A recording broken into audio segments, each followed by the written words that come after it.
Yo, what's going on, guys? And today we are talking about Landry Shamet and Bertans. You guys know we talked about Bertans the other day being a Knicks connection. That Ian Begley, I believe it was, of Sports SNY. But now my coworker, Mr. Michael Scott, is reporting that the Knicks are exploring to add more shooting depth on the free agent market by expressing interest in Bertans and Landry Shamet. We also know that they're looking for a center, either that be bringing back Precious Achiuwa or somebody else. And for me, I think it's definitely interesting as we're looking at this. For me, we know that Bertans right now is a free agent. Same thing with Landry Shamet. Both guys were waived and had cleared waivers.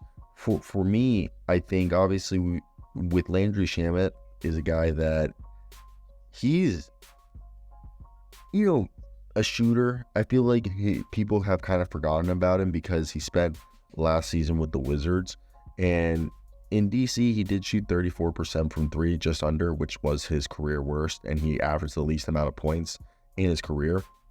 But the Kansas City native is a guy for his career who's averaged 22 minutes a night, 8.7 points, 41% from the field, 38% from three, about 2 rebounds, 2 assists a night, and just under a steal and block a game.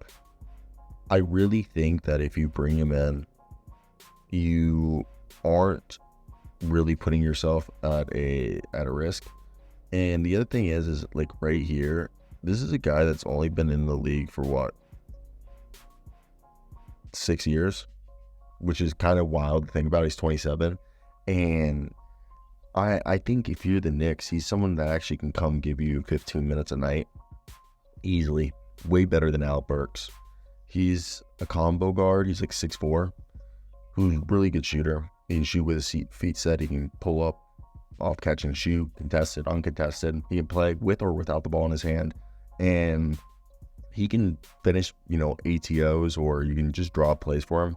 He does get a little streaky, and he's more of a bench player than a starter. And he's a decent defender for his size, but he really just can't guard players up. But I do like him. I think it's a good pickup if they were to do it. Bertans is on the New York Knicks radar. Basically, they're probably looking at him and they're thinking, you can literally do what Bojan Bogdanovic did for us at the end of the season. And Bertans is more than likely veteran minimum. And when you sign a veteran minimum contract or any minimum contract, according to the CBA, it doesn't count against the cap. So if you're a team like the New York Knicks, that you're trying to do everything you can to avoid these new aprons, you're going to look at a guy like Bertans to help you round out the bench. And Bertans is still a very suitable NBA player. And I think the reason why people negatively viewed him was because of the contract. But now that the contract is gone, first off, this was a guy that last year he played for Charlotte and the Thunder, and he had a bigger role with the Hornets than he did with the Thunder, but he's primarily a three-point shooter. Like with Charlotte, he was taking 7.5 shots a game, and 6.3 of those shots were three-pointers. He shot, so if you look at his numbers, he's technically the last season or two, he's been kind of like below 40% from the field, but it's really because he only takes threes. So he's a career 39% three-point shooter on 5 attempts. But last year, he was putting up 6.3 attempts with Charlotte and averaged 8.8 points a game with like 2 boards a night and a steal a game while shooting an effective field goal percentage of 55%. And he's a career 58% effective field goal percentage shooter, while I believe his true shooting for his career is 60%, which is absurd. And for last season, he was at 58%. And the year before that, he was at 61%. So Bertans is basically a very good shooter. Like, no matter how you want to cut it, he can shoot it. He's a high volume 3-point shooter who's 6'10". He's like 32 at this point. He's got a quick release. He's the Latvian laser for a reason. It's hard to contest his shot. He'll put up good transition numbers thanks to his 3-point looks he gets in the secondary break. Yeah, he's rather one-dimensional on offense. Doesn't really do anything besides, shoot threes. And he isn't going to do much on defense. But as we've said, a guy like Davis Bertans on a team like the New York Knicks, why wouldn't you do that?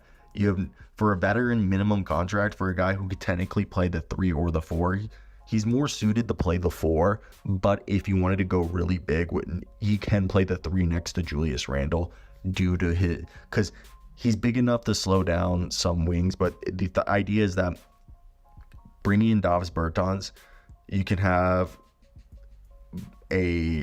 ideally a rotation off the bench of starting lineup: Jalen Brunson, OG Anunoby, Mikal Bridges, Julius Randle, Mitchell Robinson. You assume then center rotation, you obviously have Jericho Sims, Hakaporty, maybe they bring somebody else. But behind Randle, you have Josh Hart, Dante DiVincenzo, Miles McBride. You throw in now as the 9th guy in that rotation, Davis Bertans. Josh Hart and Davis Bertans and Jericho Sims can, basically be the guys who help out in the front court. And then Davis Bertans can also help Josh Hart out on the wing sometimes. For that right there, that really would give him 10 dudes that I feel really, really good about. I want to hear your guys' thoughts. What do you guys think of Davis Bertans going to the Knicks? I like it. Davis Bertans is just such a interesting guy in terms of,